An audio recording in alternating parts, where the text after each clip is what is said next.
¿Cómo están, hermanos? ¿Cómo? Parece como jardín infantil. Bien. De verdad están bien. Hoy tenemos un día bien especial. Desde todo el verano que no hemos tenido Santa Cena, ¿se dieron cuenta? ¿Cierto? Y hoy día corresponde tener Santa Cena. Y lo lindo es que hemos sido bien desafiados estos días. No sé si a ustedes les ha parecido interesante el desafío de que hayan venido dos pastores a enseñarnos acerca del rol pastoral, esta serie que tenemos, el llamado, las implicancias que tiene este llamado y las implicancias que tiene para la iglesia también. Eso ha sido, yo creo, si en lo personal yo hago un recuento, creo que me llamó mucho la atención cuando Pablo Uribe estuvo acá, ¿cierto? Y en el primer estudio, y hacía ver esta relación entre el pastor, ¿cierto? Entre la integridad que debía tener el pastor, la persona como pastor a cargo de ese rol, pero la integridad que también tenía que tener la iglesia para, en el fondo, conforme a esa integridad, íbamos a tener el pastor que conforme a la integridad de la iglesia. Entonces, vemos que la responsabilidad no es solamente para el rol pastoral, sino que de toda la iglesia. Otra cosa que decía el hermano, el pastor Víctor Veloso también, de esa responsabilidad nuestra como iglesia de también dejarnos pastorear. Y esa responsabilidad también del pastor de ser conforme a la Escritura. Porque a veces tenemos una idea como, yo creo que por la tradición que venimos todos, ¿cierto?, de un mundo más católico romano, en donde la iglesia es como un peso muerto, en donde el sacerdote tiene que, todas las semanas, él está a cargo de ser como un intermediario entre Dios y los hombres. Y tenemos esa concepción todavía muchas veces, y tendemos como a caminar nuestro cristianismo como un peso muerto, en donde el liderazgo, el que tenga el llamado pastor, él me tiene que mover. Y el pobre va así como, arrastrando muchas veces un peso muerto, un peso cansado, un peso que motívenme. Pero la Escritura no dice eso de su iglesia. Dice que la iglesia es un organismo vivo, donde cada uno de nosotros tiene dones, talentos dados por Dios para conformar este cuerpo. Uno será la mano, otro será la oreja, otro la nariz, que anda olfateando a los hermanos. Todos tenemos diferentes funciones, diferentes dones, diferentes talentos, diferentes posiciones en el cuerpo. La Escritura sí lo dice. No es un peso muerto al cual tengo que estar motivando todas las semanas, no, la iglesia es un cuerpo donde cada uno de nosotros debemos ir asumiendo esos roles.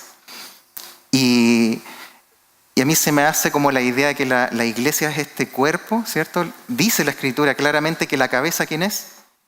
Cristo, no es el pastor, la cabeza es Cristo.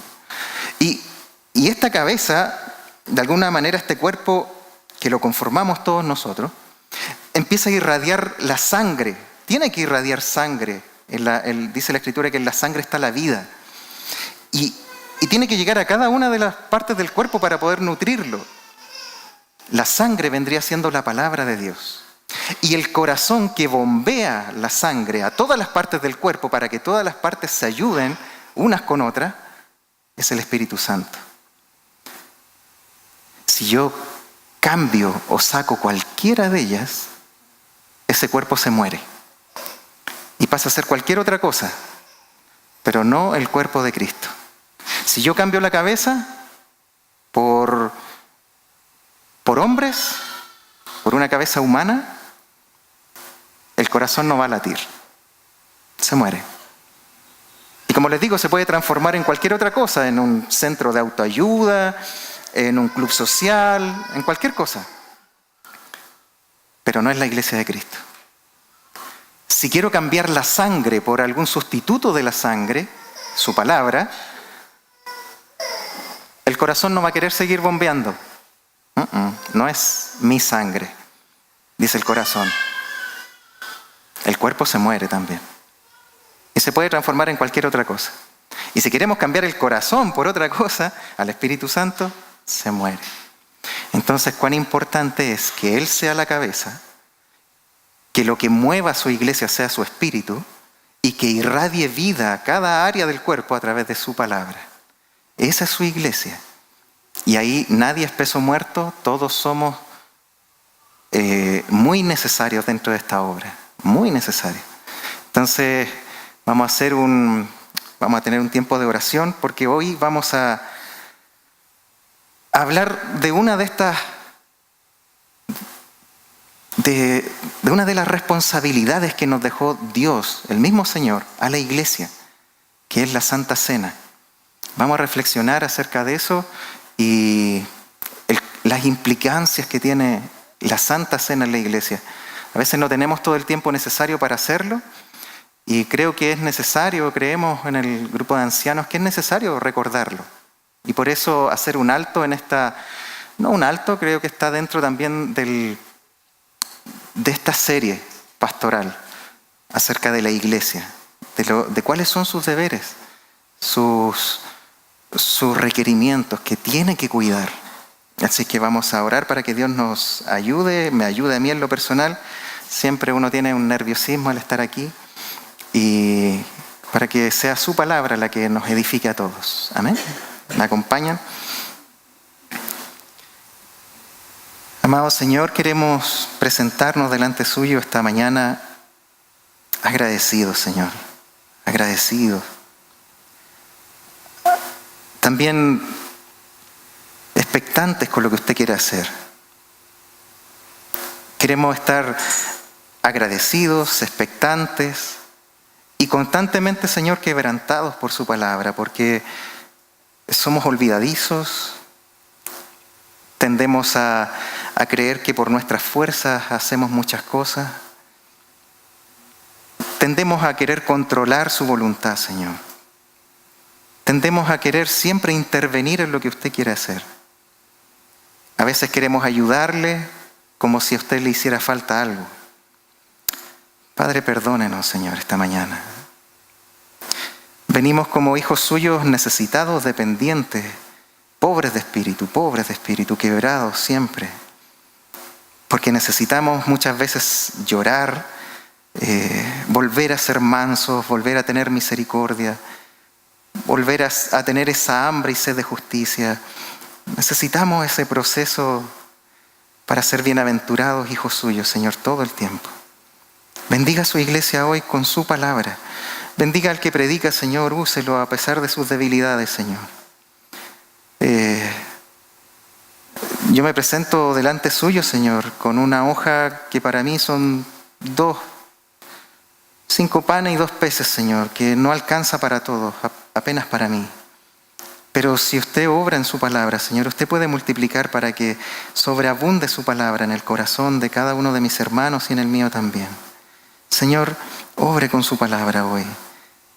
Denos un tiempo de intimidad con usted, con su presencia, con su Espíritu Santo, en esta Santa Cena que vamos a tomar hoy, Señor.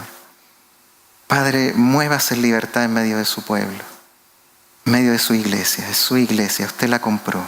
Es suya, Padre, en Cristo Jesús. Amén. Amén. Gracias. Ayuda idónea.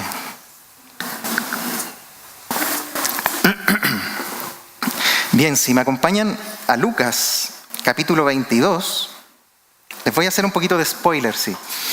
Vamos a saber lo que vamos a estudiar hoy, a compartir. La idea es que podamos ver a través del momento histórico cuando Cristo se sienta con sus discípulos en la última cena y tienen este momento íntimo, especial, que muchas veces para nosotros, por la cultura en que estamos, no entendemos muy bien la implicancia de esa cena, de esa última cena. Vamos a ver un poquito del marco histórico para entender lo que significa. Y después vamos a ver a Pablo corrigiendo a la iglesia de Corinto, porque ya al poco andar la iglesia ya estaba tergiversando todo. Ya estaba como cambiando alguna de las cosas que el Señor quiso instituir en ese momento histórico, hermoso, que sucedió horas antes de el Señor dar su vida por cada uno de nosotros. Y aquí en Lucas 22, si me acompañan, dice del versículo 14 al 20, cuando era la hora, se sentó a la mesa y con él los apóstoles y les dijo: «¿Cuánto he deseado comer con vosotros esta Pascua antes que padezca? Porque os digo que no la comeré más hasta que se cumpla en el reino de Dios». Y habiendo tomado la copa, dio gracias y dijo: «Tomad esto y repartidlo entre vosotros, porque os digo que no beberé más del fruto de la vid hasta que el reino de Dios venga».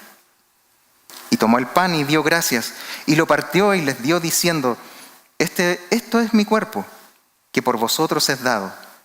Haced esto en memoria de mí».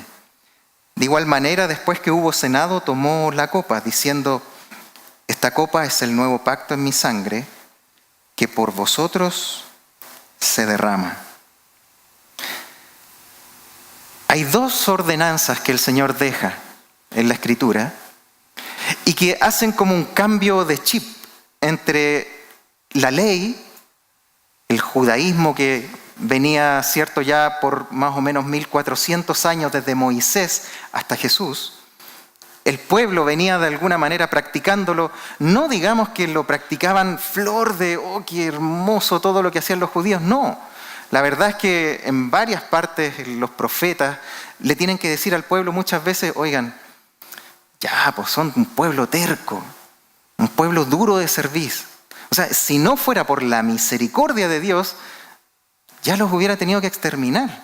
Porque en realidad nunca, al poco andar, con todos los estatutos que le deja el Señor al pueblo a través de Moisés, ya al poco andar, ya estaban haciéndose un becerro, ya estaban desconociendo a Moisés, lo querían apedrear, ya al poco andar con Josué no conquistaron toda la tierra, después llegaron los jueces.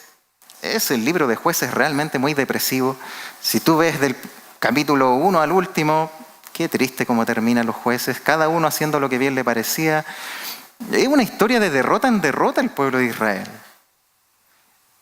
Por eso no hay que idealizar muchas veces las historias bíblicas. La Escritura es muy sincera y nos cuenta la verdad. ¿Sí? David, por fin, un rey conforme al corazón de Dios, pero David, todos sabemos la historia, el pobre David siempre sale a colación. Yo creo que él nunca pensó de que sus pecados se iban a hacer tan públicos y todo el mundo los conoce. Y así, de mal en peor, el hombre más sabio sobre la tierra, Salomón. ¿Cómo anduvo Salomón? Tuvo que escribir un libro de Eclesiastés para decirnos: oye, viejito, saben que yo hice de todo, pequé, hice todo lo que quise en mi corazón, fui el hombre más sabio, tuve de todo, y al final me di todos los gustos que mis ojos desearon, y al final no hay gozo en nada de eso. ¿Por qué Dios me dejó?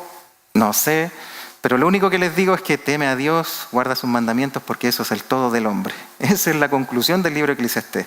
Como del momento más glorioso de Israel, fíjate, políticamente, económicamente y espiritualmente. Entonces, como tendemos a olvidarnos siempre, a desconocer, a olvidarnos, a irnos por aquí, por allá, a tratar de cambiar a Dios, el Señor hace algo ahora en este nuevo pacto. Y en este nuevo pacto que se viene a inaugurar con esta Santa Cena, lo que Él hace es, por ejemplo, cambiar, ¿sí? Lo que hace es hacer algunos cambios en donde Él advirtió: el vino nuevo hay que echarlo en odres nuevos, porque si echamos el vino nuevo en odres viejos, se revienta el odre. Y lo que él venía a decir, por ejemplo, la primera ordenanza era el bautismo. El bautismo es la primera ordenanza para el creyente, para la iglesia. Sea judío, sea griego, sea bárbaro, sea hombre, mujer, cualquiera. Todo aquel que crea en el Señor, ya no pasas a ser parte del pueblo de Dios a través de la circuncisión, sino a través del bautismo. Ahora así pasabas a ser parte de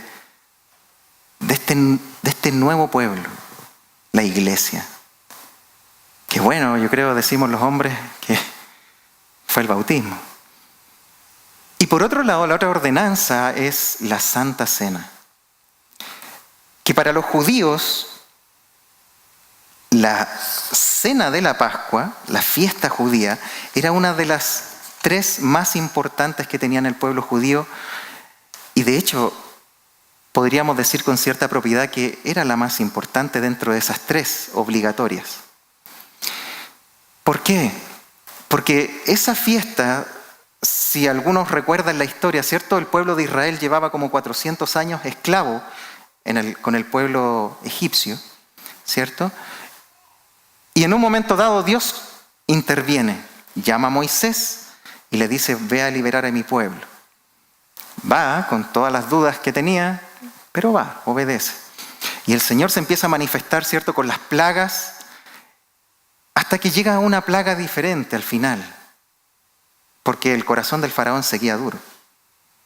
Es extraña esa duplicidad en que dice la Escritura que Dios endurece el corazón de Faraón para mostrar sus maravillas, y también dice, el corazón de Faraón se endureció. Y llega un minuto donde llegamos a un juicio más terrible, donde el mismo Señor le dice, con este los van a dejar libres. Y era la muerte de los primogénitos. Entonces, ¿qué le dice la ordenanza? Que le dice, si uno puede leer, esas se las dejo de tarea, en Éxodo 11, 12 y 13, en Levítico 23 y en Deuteronomio 16, ahí pueden leer las ordenanzas de esa fiesta, de esa fiesta judía. Pero lo que pasa es que Dios les dice, mira, va a pasar el destructor, el juicio, el decreto de Dios ante la maldad del pueblo egipcio. Y ustedes tienen que cocinar, ¿cierto? Matar a un cordero de 1 año sin defecto y con la sangre de ese cordero pintar, ¿cierto?, los dinteles de la puerta, algo inanimado, para decir de que en esa casa está la sangre de ese cordero cuidando esa casa, protegiéndola. De hecho, Pascua significa pasar por alto. Eso significa Pascua. Entonces, que cuando venga el decreto de Dios, el juicio de Dios, va a pasar por alto. No porque no lo merecieran, sino porque la sangre del cordero los hacía dignos de que el juicio no cayera sobre ellos. Es increíble esa fiesta porque esa celebración marca el punto de inflexión entre la esclavitud y la libertad. Entre haber sido martirizados, ahora ser el pueblo de Dios. Dios marca el inicio de la nación del Dios verdadero. De hecho, les dice que a partir de ese día comienza el calendario judío, que para nosotros es abril, si no me equivoco. Entonces, tiene un tremendo peso histórico y el Señor en esta última cena le está diciendo a sus discípulos, miren, ahora todo ese simbolismo del cordero, de la fiesta, se va a cumplir en mí. Por eso tiene que retar en un momento a Pedro, cuando él les dice, antes de ir a Jerusalén, les dice, yo voy a ir a morir, a padecer. Y Pedro le dice, Señor, no, ¿cómo tal? ¿Cómo va a ser tal? Si vamos re bien, ya las encuestas están subiendo, lo tenemos casi listo ya para el Mesías. Y le dice, apártate de mí, Satanás, porque no pones los ojos en las cosas de Dios, sino en las cosas de los hombres. Era necesario hacer esto. Era necesaria esta cena, esta última cena. Y lo interesante es que lo vaticinó el mismo Juan el Bautista. Al principio, al ver a Jesús, cuando viene a bautizarse, cuando está iniciando su ministerio, lo primero que dice en Juan 1, en el versículo 29 y también en el 36, dice, he aquí, ¿quién? El Cordero de Dios, que quita el pecado del mundo, dijo. todo el judío que escuchó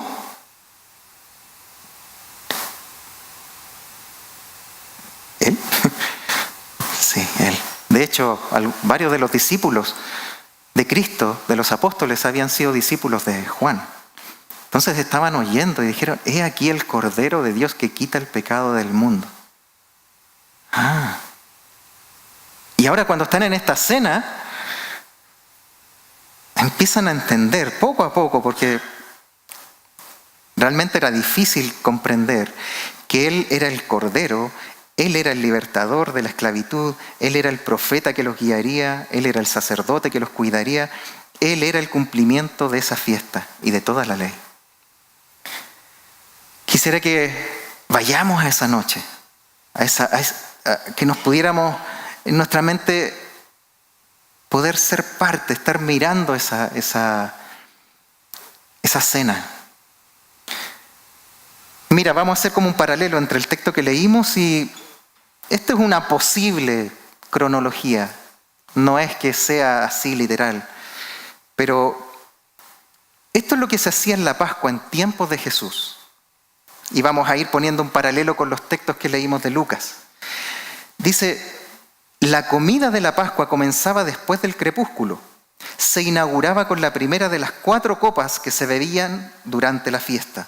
Se llenaba la copa con vino y agua, luego el comensal principal pronunciaba sobre 2 fórmulas de bendición. Él bendecía esa cena. Y mira cómo lo empieza en Lucas 22, dice, «Cuánto he deseado comer con vosotros esta Pascua antes que padezca. Porque os digo que no la comeré más hasta que se cumpla en el reino de Dios». Y habiendo tomado la copa, dio gracias. ¿Qué hacían después en esta cena? Después traían panes sin levadura y hierbas amargas, que el presidente distribuía después de lavarse las manos y ofrecer acción de gracias.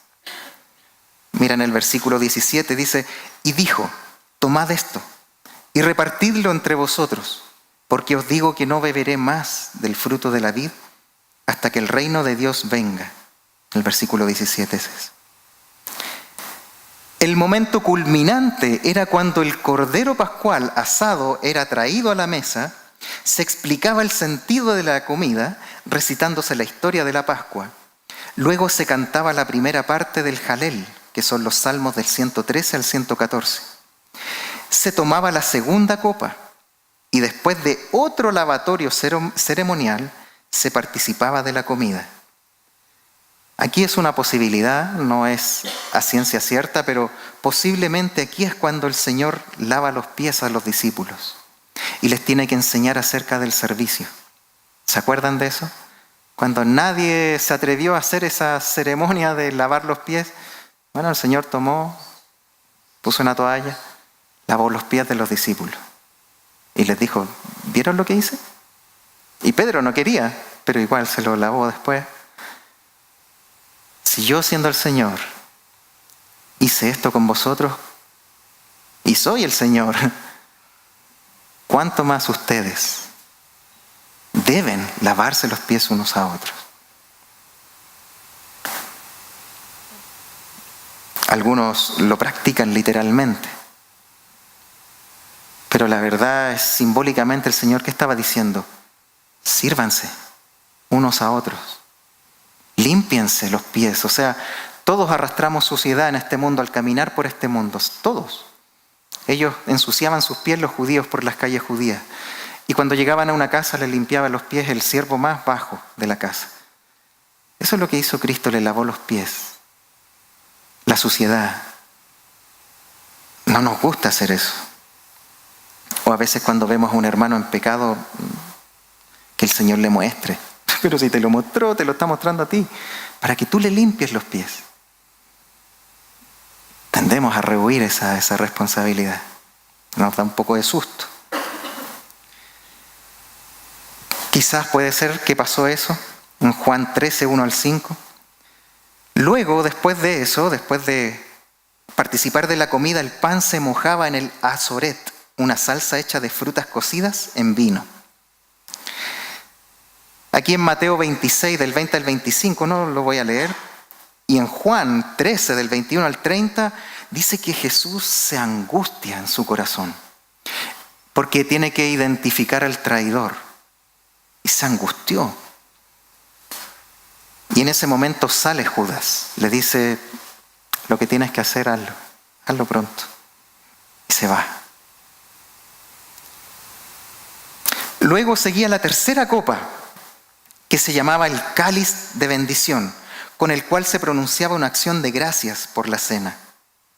Mira Mateo 26, del 26 en adelante, dice: y mientras comían, tomó Jesús el pan y bendijo y lo partió y dijo a sus discípulos: tomad, comed, esto es mi cuerpo.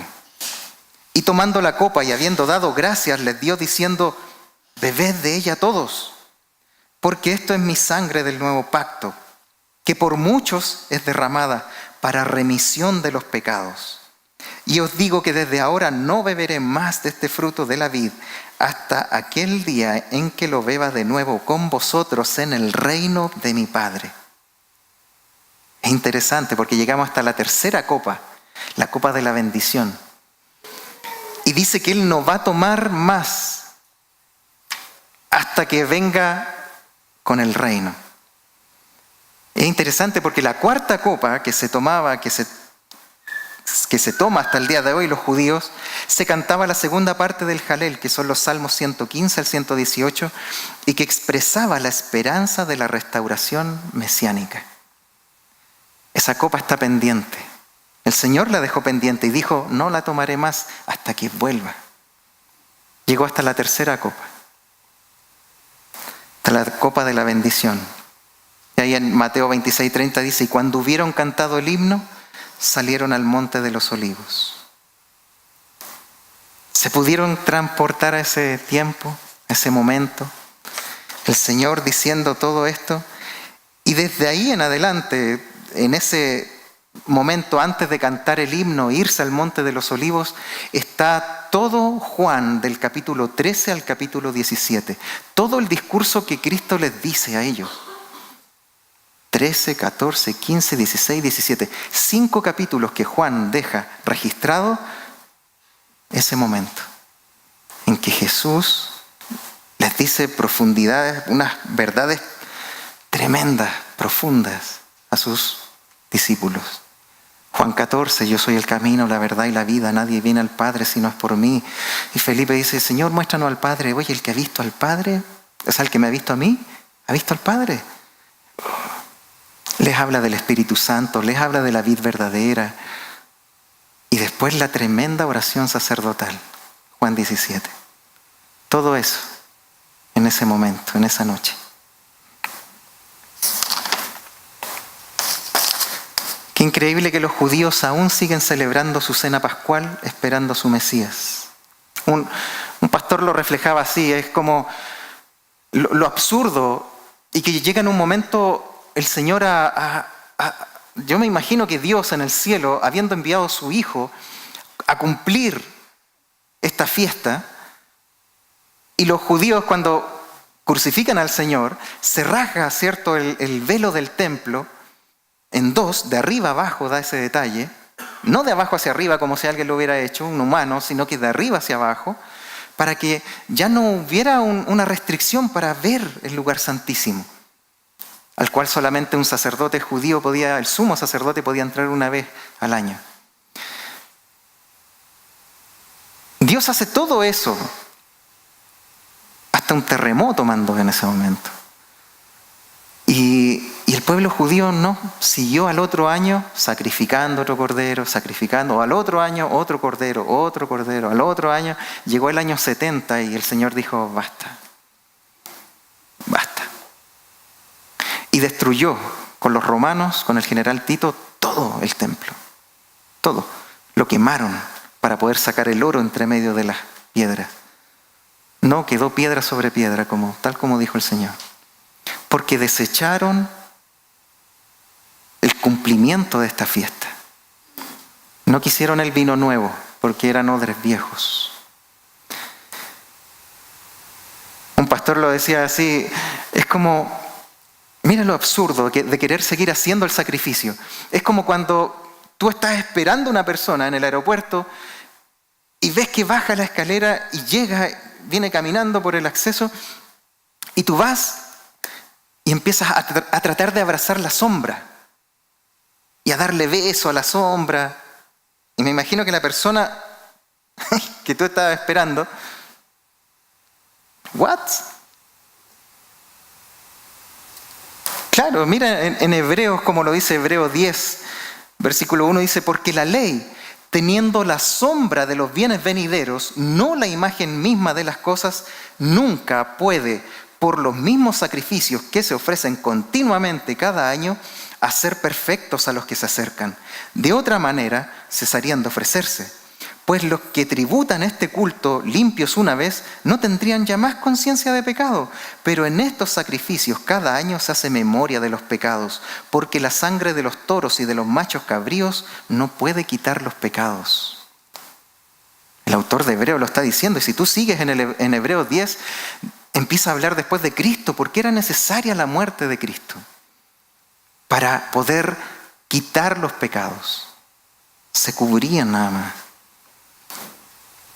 Primera de Corintios, vamos a hablar harto ahora acerca de Corintios, porque el pueblo judío no entendió. Y como Pablo lo dice en Primera de Corintios 5, versículos 7 y 8, dice, limpiaos pues de la vieja levadura para que seáis nueva masa. ¿Se dan cuenta? Lo antiguo, lo nuevo. Sin levadura como sois, porque nuestra Pascua, que es Cristo, ya fue sacrificada por nosotros.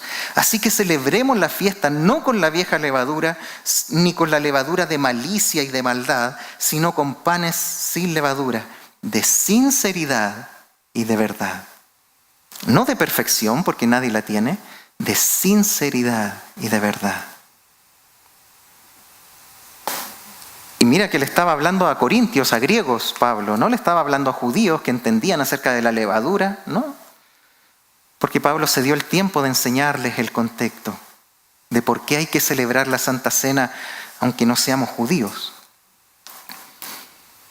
Ahora el Señor cambiaría esta cena judía de un cordero y panes sin levaduras por una ordenanza perpetua para su iglesia, que Pablo tiene que comenzar a corregir en la iglesia de Corinto. Y tiene 3 fines. La Santa Cena, hermanos, tiene 3 fines claros. ¿Por qué la tomamos? ¿Por qué nos damos este tiempo? ¿Por qué ponemos estas copitas? ¿Por qué ponemos este pan? ¿Por qué pasamos este tiempo? No es por hacerlo, no es por rellenar. Es en memoria de mí, para anunciar su muerte, anhelando su venida. 3 puntos. Para, en memoria de mí, como dijo el Señor, anunciar su muerte, anhelar su venida. Mira Corintios, si me acompañan, voy a leer del versículo 17 al 26. Pablo tiene que ordenar en Corintios porque estaba muy desordenada la iglesia. Y vamos a tener varios textos de Corintios, vamos a ir rapidito. 1 Corintios 11, 17 al 34, pero dice, pero al anunciaros esto que sigue, no los alabo, porque no se congregan para lo mejor, sino para lo peor. Pues en primer lugar, cuando os reunís como iglesia, oigo que hay entre vosotros divisiones, y en parte lo creo. Porque es preciso que entre vosotros haya disensiones, para que se haga manifiestos entre vosotros los que son aprobados. Cuando pues os reunís vosotros, esto no es comer la cena del Señor. Porque al comer cada uno se adelanta a tomar su propia cena, y uno tiene hambre y otro se embriaga. Pues ¿no tenéis casas en que comáis o bebáis? ¿O menospreciáis la iglesia de Dios y avergonzáis a los que no tienen nada? ¿Qué os diré? ¿Os alabaré en esto? No los alabo. Porque yo recibí del Señor lo que también os he enseñado, que el Señor Jesús, la noche que fue entregado, tomó pan y habiendo dado gracias lo partió y dijo, tomad, comed, esto es mi cuerpo que por vosotros es partido. Haced esto en memoria de mí. Asimismo tomó también la copa después de haber cenado, diciendo, esta es la esta copa es el nuevo pacto en mi sangre. Haced esto todas las veces que la bebiereis en memoria de mí. De nuevo. Así pues, todas las veces que comieres este pan y bebieres esta copa, ahí está, la muerte del Señor anunciáis hasta que Él venga.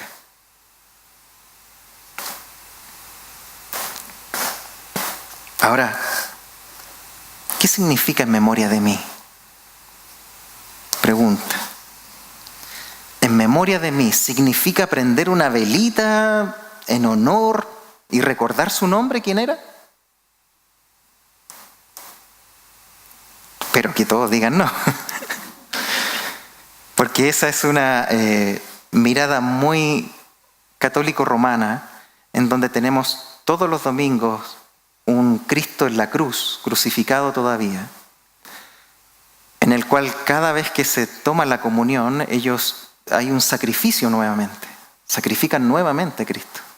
Es lo que algunos teólogos llaman la transustantación, en que ellos asimilan como que el cuerpo de Cristo y la sangre de Cristo vienen a esa hostia y a ese vino, y nuevamente lo sacrifican.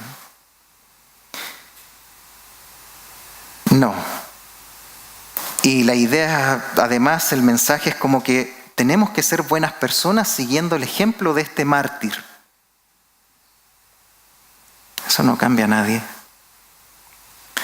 En memoria de mí. ¿Qué significa entonces en memoria de mí?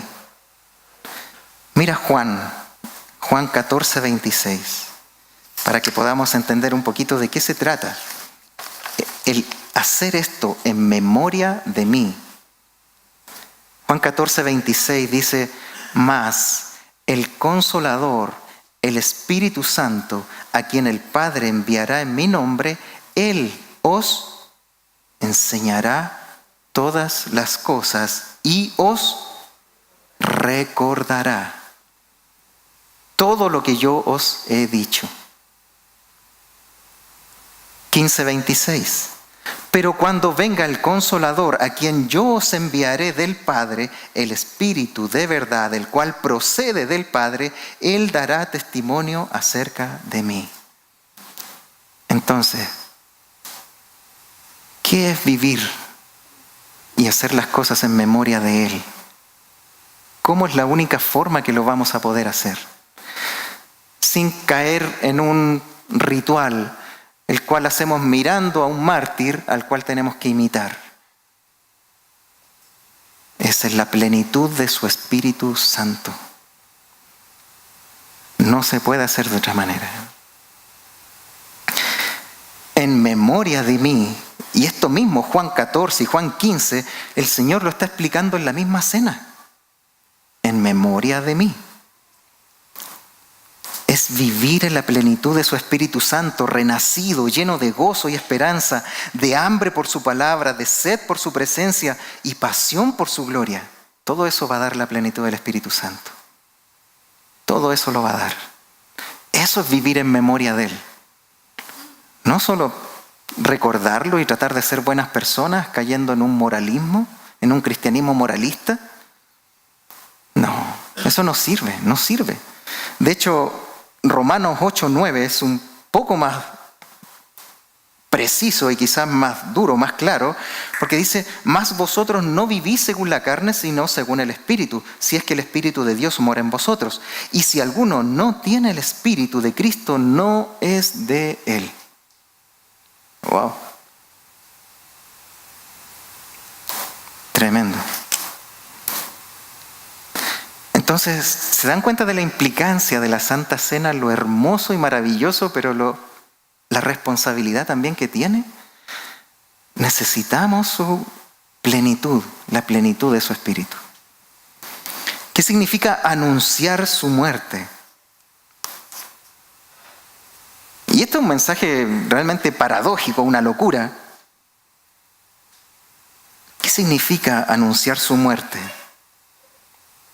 Porque, ¿por qué la muerte horrible de un hombre en Medio Oriente hace 2000 años atrás,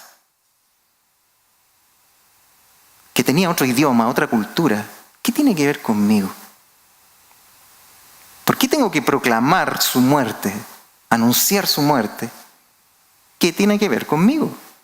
Hoy día, Chile, 2019. ¿Se lo han cuestionado? Yo lo conversaba el otro día con mis hijos. Oye, un día ustedes van a llegar a la universidad, les van a cuestionar todo. ¿Qué te enseñaron tus papás? Ay, ¿qué es el cristianismo y por qué? ¿Qué tiene que ver conmigo el cristianismo? ¿Qué tiene que ver Cristo? Yo no le pedí que muriera. Y cosas peores, dicen. ¿Qué le vamos a decir? Es que mis papás van a la iglesia y me enseñaron esto de chiquitito. Nos van a comer con zapatos. Mira 1 Corintios 1. Ayer lo compartíamos con unos hermanos y mira cómo Pablo lo dice. Mira por qué compartir, por qué anunciar su muerte. Mira qué potente como lo expresa Pablo en 1 Corintios, siempre a los Corintios. 1 del 18 al 25 dice, porque la palabra de la cruz es locura a los que se pierden. Pero a los que se salvan, esto es, a nosotros es poder de Dios.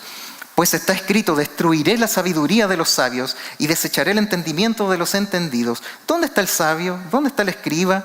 ¿Dónde está el disputador de este siglo? ¿No ha enloquecido Dios la sabiduría del mundo?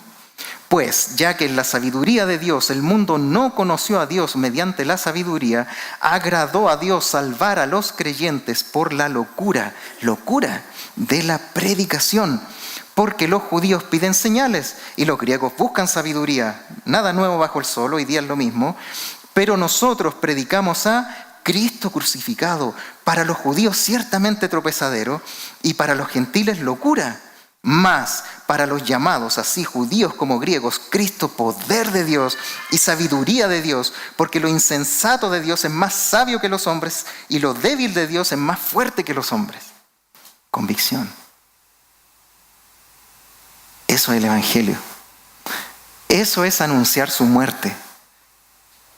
Es saber que tú estés en la China, saber que tú vengas de donde vengas, de Haití, de Venezuela, de Chile, de donde seas, tú eres un pecador que necesita la gracia de Dios, que solamente a través de la muerte de su Hijo Jesucristo en la cruz, un hombre justo, santo, murió para pagar tu deuda, porque sea donde tú quiera que estés, eres pecador y estás condenado. Eso es anunciar su muerte.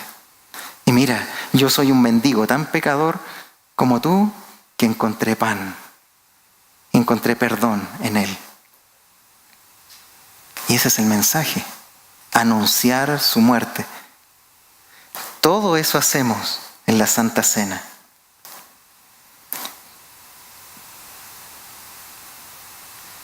No hay otra noticia.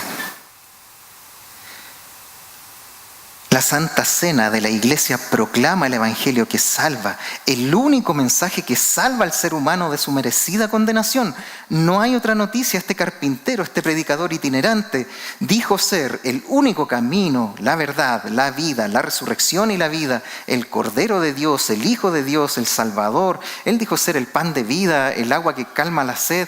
Él dijo ser el pastor de las ovejas, él dijo ser la puerta. Él dijo ser eso. O estaba loco, era un mentiroso, o decía la verdad. Dos opciones, no tenemos más. Dos opciones, no hay más. O estaba loco y yo lo rechazo porque era un loco, o tenía la verdad, tenía la razón, y era quien dijo ser. Entonces eso nos deja en aprietos. Porque su Santa Cena exige eso. Anuncia su muerte, anuncia quién es Él. Anúncialo, no tengas miedo.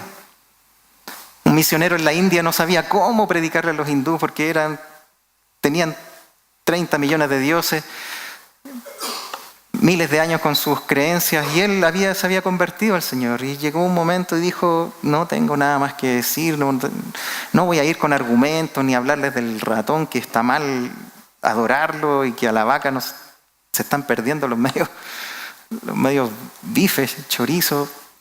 No les voy a decir nada de eso, no voy a ir a discutir con ellos. Llegó, se plantó en una plaza ese misionero y dijo, Yo sé que todos aquí están mal con Dios, son pecadores todos, y yo les vengo a traer la solución a eso, Jesucristo, su Hijo, que murió en la cruz para pagar los pecados de cada uno de ustedes. No tengo más que decir. Y se empezó a convertir gente. Porque por la locura de la predicación, ahí está el poder de Dios. No lo cambiemos, no lo adulteremos, no lo mezclemos. Si lo mezclamos con ideas del mundo, si lo mezclamos con otras religiones, si lo mezclamos con ideologías, si lo mezclamos, es paganismo. No es la sangre que va a fluir por el cuerpo de la iglesia. El Espíritu de Dios no va a querer bombear, Él es el corazón. Si cambiamos la palabra, si cambiamos el Evangelio, no se van a salvar, vamos a tener un rebaño no de ovejas, de cabritos. Y no nos vamos a dar cuenta. Porque vamos a tratar de conciliar el mundo y la ideología del mundo con el Evangelio. No se puede. Es una locura, dijo Pablo. El mismo Pablo dijo. No se puede. No lo adulteres, no le trates de agregar cosas porque no necesita ayuda. Dios no necesita ayuda. Él necesita obediencia, fe, que yo crea en su mensaje, que yo crea su palabra. No adulterarlo, no mezclarlo, ni tampoco quitarle, porque eso es herejía. Si le quitas, vas a estar enseñando una herejía. Yo voy a estar enseñando una herejía. Asimismo, Pablo lo dijo en Gálatas 1, cuando él dice, mira, el evangelio que ustedes recibieron, si aún viene un ángel del cielo, si aún yo mismo les predico otro evangelio, ¿qué dijo? Sea maldito, sea anatema. No lo adulteres, no lo cambies. Eso es lo que es su palabra. No necesita mi ayuda, lo único que requiere es mi obediencia, a confiar que su palabra es más fuerte que cualquier argumento del mundo. No hay que tener miedo, no hay que temer, hay que confiar. Dice en Hebreos 1 que el Señor sostiene el universo con el poder de su palabra. Su palabra es más poderosa. ¿No necesita ayuda? Y anhelar su venida. La Santa Cena le recuerda a su iglesia que no es de este mundo. Porque cuando tomamos la Santa Cena debiéramos hacerlo anhelando su venida. Como cuando el pueblo de Israel estaba saliendo de Egipto, dice el texto que tuvieron que comer la cena rápido. Apurado, porque ya había que irse. Que así, con un corazón que anhela su venida, tomemos la Santa Cena. Plenitud de su Espíritu, entendiendo lo que es el Evangelio de Cristo, la muerte. Es tan profunda la cruz, hermanos, es tan profunda esa verdad, que no tenemos idea de lo que significa la cruz. Te aseguro, cuando lleguemos al cielo, ahí recién vamos quizás a empezar a comprender, pero vamos a estar eternamente tratando de comprender lo que pasó ese día en la cruz. Nosotros muchas veces nos complicamos con cuándo va a venir, si mañana, en un año, y nos complicamos con cosas que el Señor dejó entredichas, no las dejó claras, pero las cosas que sí dejó claras las obviamos. La cruz, la salvación, la justificación, la santificación, la redención, todas esas cosas tan claras en la Escritura, pero creemos como que ya las sabemos, entonces pasemos a otra cosa. No. Dice la Escritura que cada vez que nos juntemos a tomar la Santa Cena, hagámoslo en memoria de Él, en la plenitud de su Espíritu, anunciemos su muerte y anhelemos su venida.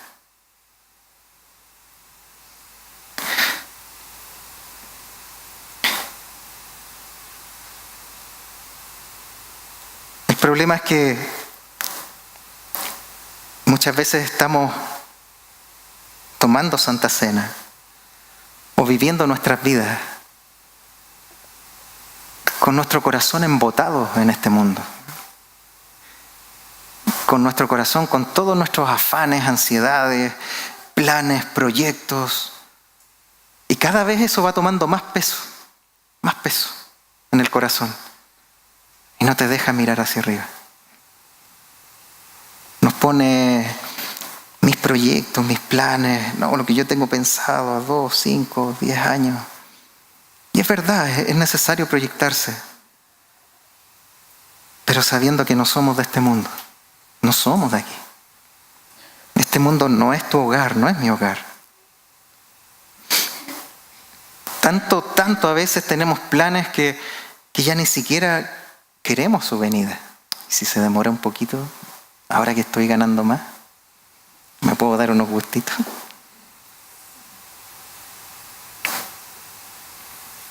O los recién casados, no sé si está la Cami, ¿no?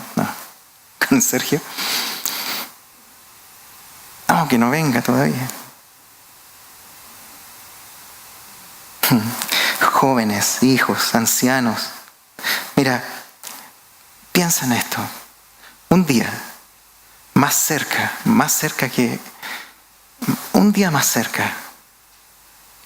que cuando creímos, un día vamos a estar eternamente, milenio tras milenio, año tras año, con Él, llenos de gloria, en un lugar sin igual.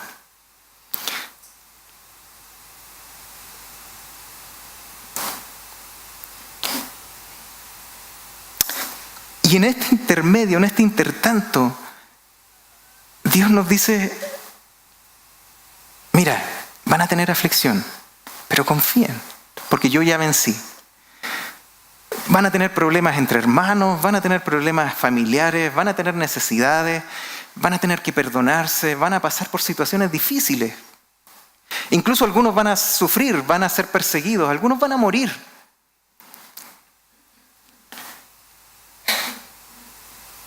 Pero confíen, yo vencí al mundo, dice. Pero un día van a estar por toda la eternidad, en un lugar donde no va a haber más llanto ni dolor, en un lugar donde ya no vamos a tener pecado, no nos vamos a tener problemas, vamos a ser felices unos con otros. Vamos a estar abrazándonos, adorando al Señor todo el tiempo. Entonces, en este intertanto, anhelando su venida, ¿sabes lo que significa anhelar su venida? Es que no voy a tener problema para perdonar las veces que sea necesario perdonar. No voy a tener problemas con dar perdón, con pedir perdón, las veces que sea necesario. Si total, esto es un interludio entre la eternidad y mi vida. Es una niebla lo que estamos viviendo acá. Nada. Y nos cuesta amarnos, nos cuesta perdonarnos, nos cuesta exhortarnos unos a otros. Nos cuesta ir la segunda milla. Si veo a mi hermano que está en pecado, no le digo nada. Si otro me dice algo, me enojo.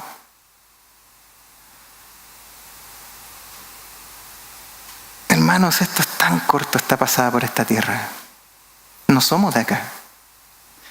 No somos de este mundo. La Santa Cena nos recuerda que debemos llevar vidas diligentes en su obra, ocupando bien el tiempo porque nos queda poco.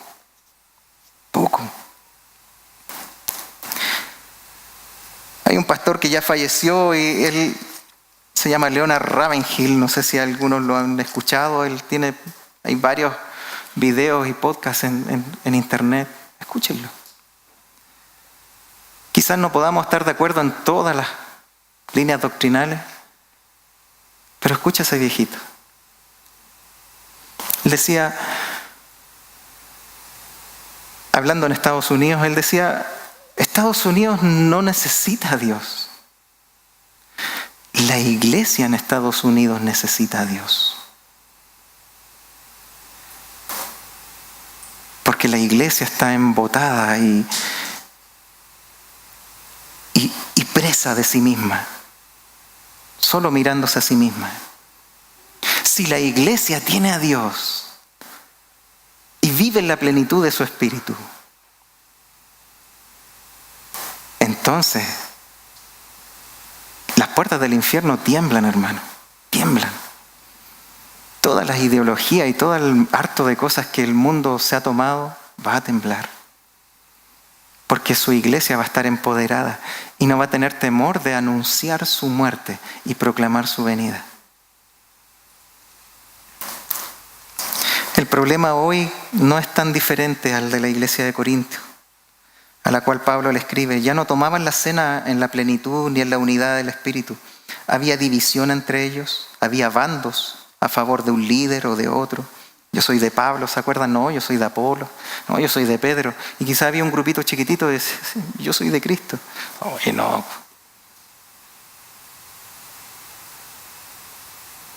La mirada no estaba puesta en Cristo, sino en ellos mismos. Cada cual comía lo suyo y no compartía ni esperaba a sus hermanos. Menos aún les preocupaba su segunda venida. De hecho, muchos de ellos ya ni creían en la resurrección. Pablo tiene que enseñar.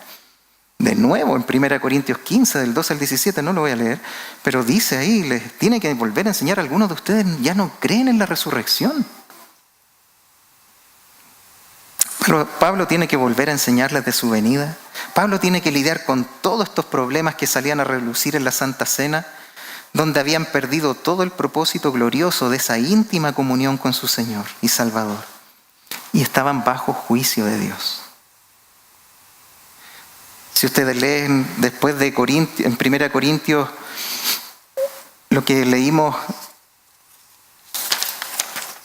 en el capítulo 11, del 26 al 34, Pablo le dice a la iglesia, ustedes han estado tomando la Santa Cena indignamente y por eso muchos de ustedes están enfermos, dice, y algunos duermen, algunos murieron, por estar tomando la Santa Cena indignamente, sin tomarle el peso. No es una gracia barata. La gracia no es barata. La gracia que tú y yo tenemos costó. Costó sangre, y sangre preciosa, sangre santa. No tu sangre ni mi sangre porque no son santas. La de Él sí.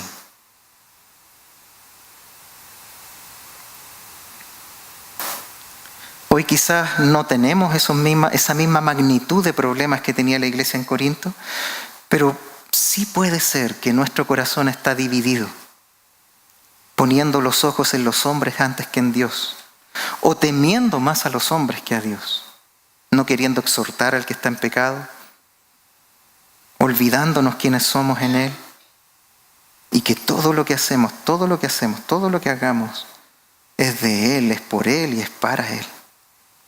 O quizá hemos olvidado conocer su palabra, o estamos mezclándola, caminando con la mirada en nosotros mismos, altivos, o olvidando que todo nuestro valor y nuestra identidad descansa en quién es Él. Quizá estamos esperando su venida, hermanos, solo para que se me acaben los problemas que tengo, pero no para conocerle a Él.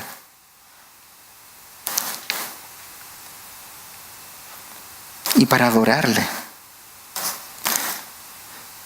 Yo no me puedo imaginar, no sé qué son esas calles de oro, no sé qué es esas perlas gigantes que están tapando las puertas, que son como puertas en el templo nuevo. No sé qué son, no sé todo lo que en Apocalipsis habla de todas esas piedras preciosas. No lo sé y no me importa de verdad. Mira, si aunque esa cena que vamos a tomar con el Señor es en una mesita de madera, amén. Pero si está Él, con eso basta y sobra. Si ahí está el Señor, amén. Las calles de oro dan lo mismo. Si está Él, ahí sí. Porque ahí está nuestro Salvador, ahí está nuestro Señor. No sé dónde tú estás, sí sé dónde yo estoy y cuánto el Señor ha tenido que cincelar este sermón en mí primero.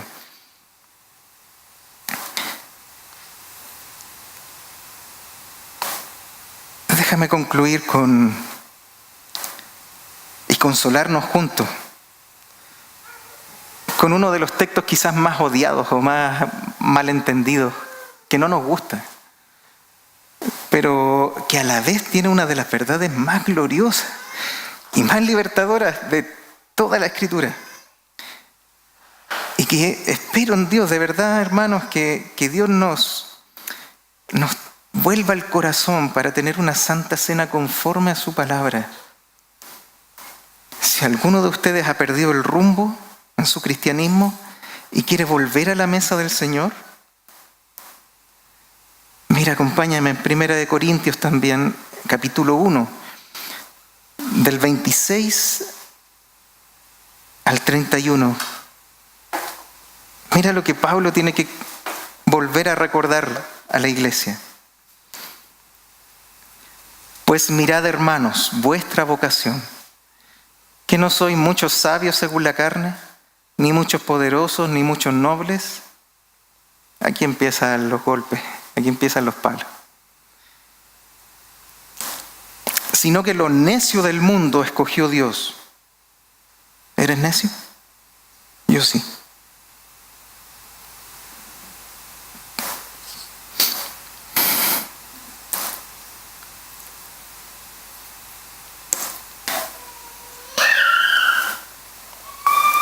Para avergonzar a los sabios. Y lo débil del mundo escogió Dios para avergonzar a los fuertes. ¿Eres fuerte? ¿Estás luchando con Dios? ¿No te gustan tus circunstancias? ¿No te gusta cómo eres? ¿Estás luchando con Él? Si Él te hizo así y Él te quiere usar así, ¿estás peleando con Él? Versículo 28, y lo vil del mundo. ¿Eres vil? Yo soy vil. Y lo menospreciado escogió Dios.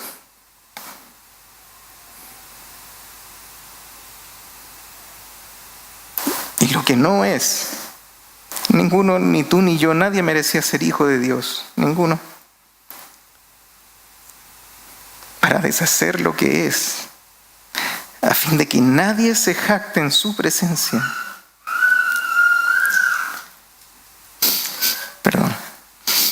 Mira el 30. Mas por Él estáis vosotros en Cristo Jesús. Nadie merece estar acá. Por Él estamos acá. Por Él podemos compartir esa santa cena. No te la mereces, yo no me la merezco, es por su gracia. Mas por Él estáis vosotros en Cristo Jesús, el cual nos ha sido hecho por Dios sabiduría, justificación, santificación y redención, para que, como está escrito, el que se gloríe en el Señor.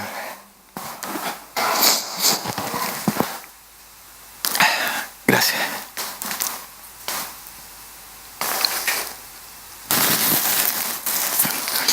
Perdón. No contaba con ese detalle. Así que les invito a que nos podamos poner de pie como iglesia y orar, tener un tiempo de oración.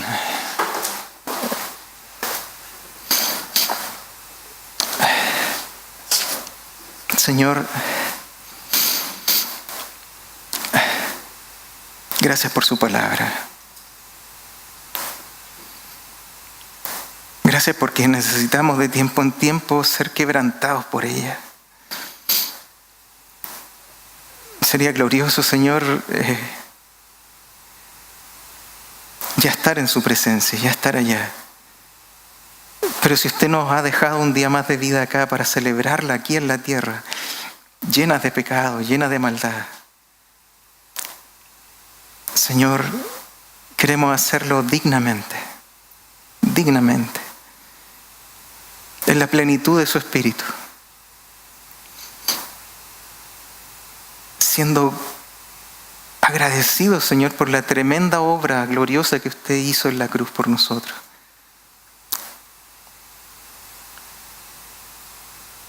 Y anhelando su venida, ese día glorioso cuando estemos en su presencia. Guárdenos, Señor, de adulterar su palabra. Guárdenos de quitarle.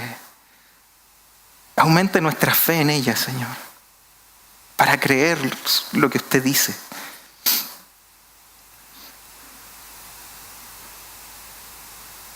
Padre, mira tu iglesia. Y sea limpiando, Señor, los corazones que hoy, así como yo, Señor, hemos sido quebrantados, Padre, por su palabra. Que su Espíritu Santo sea trayendo libertad, amor.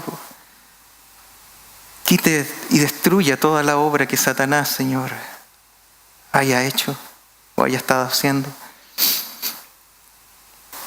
para que su gloria sea vista en esta iglesia, Señor. Su gloria, no la gloria de hombres algunos, que sea vista su gloria, Señor, que sea exaltado su nombre, el de nadie más.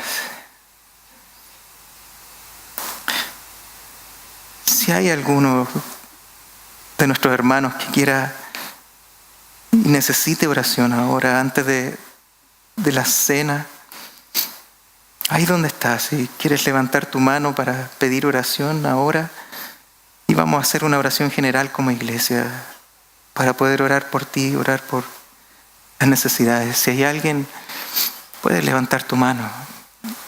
Amén. Dios le bendiga. Amén. Amén. Amén, hermano. Amén. Amén. Amén.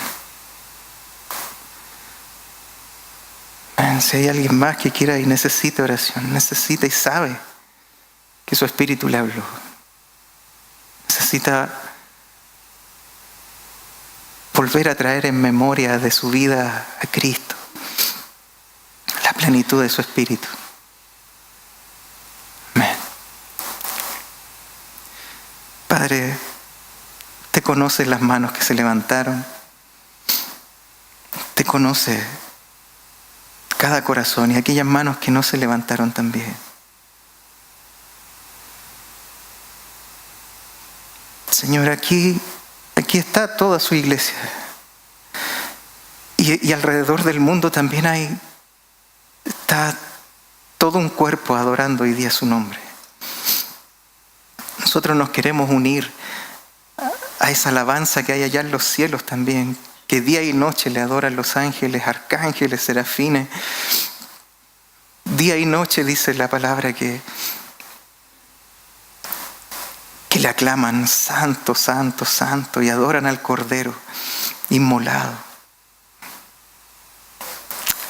A Él queremos exaltarle, Señor, junto a esas miriadas de ángeles, adorar su nombre bendito.